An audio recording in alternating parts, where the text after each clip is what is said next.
প্রিয় দর্শক বন্ধুরা, আসিফ মাহমুদ, সজীব ভুঁইয়া এবং নাহিদ ইসলাম আর থাকছে না গুরুত্বপূর্ণ মন্ত্রণালয়ের দায়িত্বে। এটি জানালেন তারা। কি কি অপরাধের কারণে মন্ত্রিত্বের দায়িত্ব ছাড়ছেন তারা?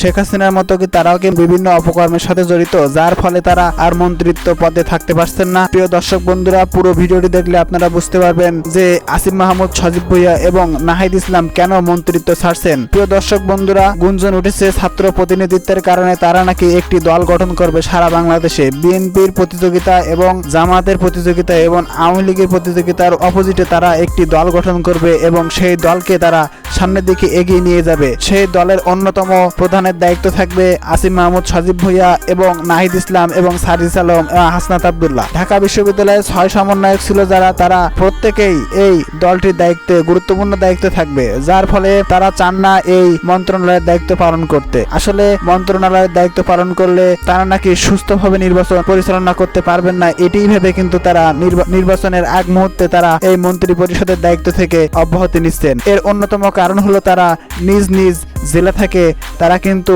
এমপি ইলেকশন করবেন এবং তার মাধ্যমে এমপি হবে বা মন্ত্রী হওয়ার দায়িত্ব পালন করতে যাচ্ছে নাহিদ ইসলাম এবং আসিফ মাহমুদ, সজীব ভুঁইয়া।